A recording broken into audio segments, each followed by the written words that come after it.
So today we're gonna swap the stator out in this thing. It started off as a Hughes bolt together, and then send it back to, or we'll send it to Circle D to be modified to accept their stators. It's a 252 millimeter Nissan Core, aka 9.5 inch. Always called something different, but I'm gonna make a video on what the inside of a torque converter kind of looks like, and probably confuse a bunch of people, including myself. So, but yeah, I'm gonna take it apart today and put this in. I can get it out of here, make enough noise. It's a little bit tighter, and then hopefully go to the track tonight. All right, we got it out. Now you just gotta unbolt all these, and then you put one in all these little holes and pushes it off, and it's doweled and it's numbered, so you can't screw it up. See, there's two, there's one, obviously threes on the other side, but yeah, that's the next shot will be this apart. This is the this is called the pump. This is the hub, billet cover, and then the rest is inside.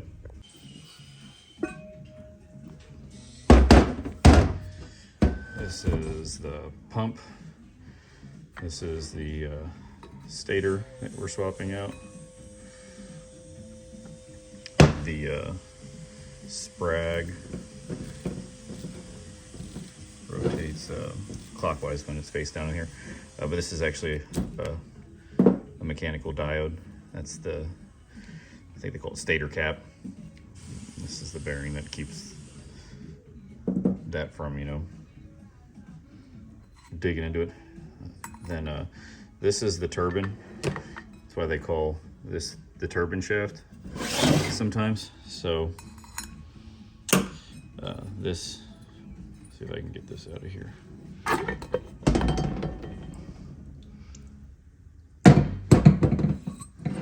This, goes right on here like that.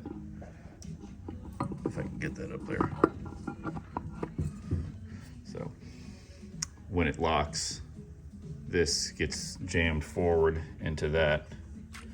And see, so these clutches are splined into that, like the cover. So when it locks, it basically makes it 1-to-1, or it does make it 1-to-1. The turbine, the input shaft, is going at the same speed as the cover, which is spinning with engine RPM.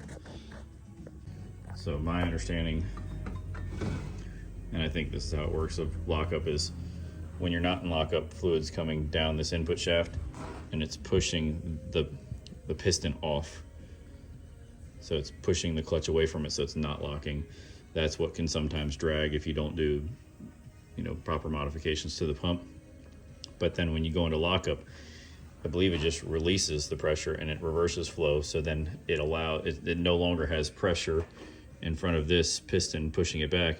So it separates right here. I can't do it one-handed, but this piston is splined right there.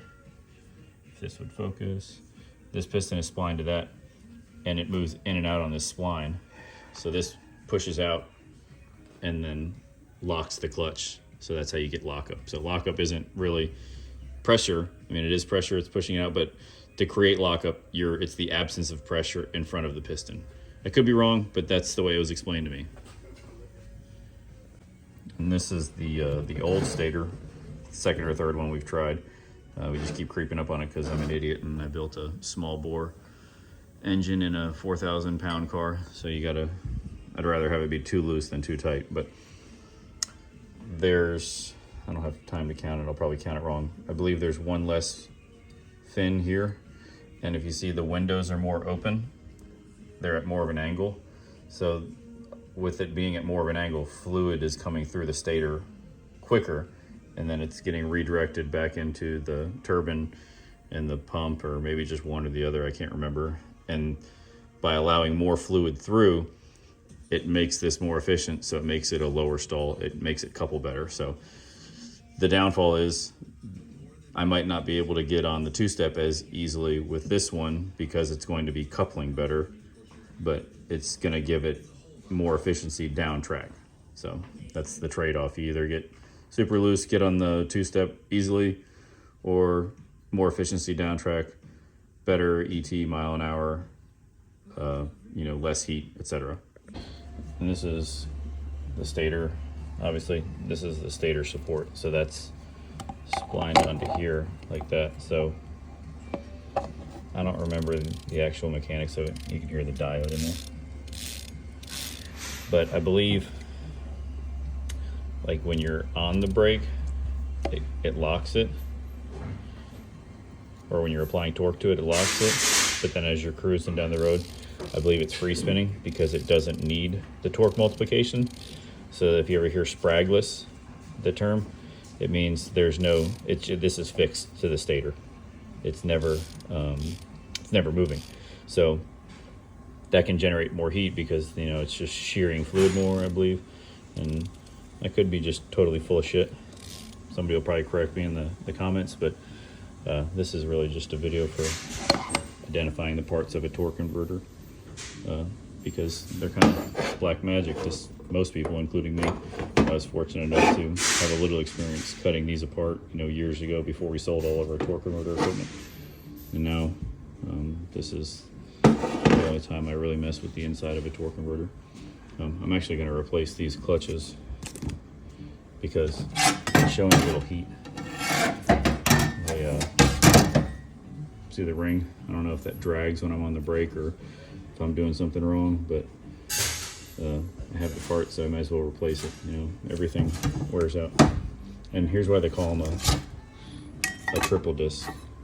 Even though it's 2 discs, it's triple surfaces. So this is clutch on both sides. This is just a clutch on one side, and then it's steel. So the way it works is the clutch faces down first, and then because that clutch on the underside faces the steel, and then it's clutch on both sides, and then that clutch surface contacts that steel surface. So that's where the term triple disc comes from.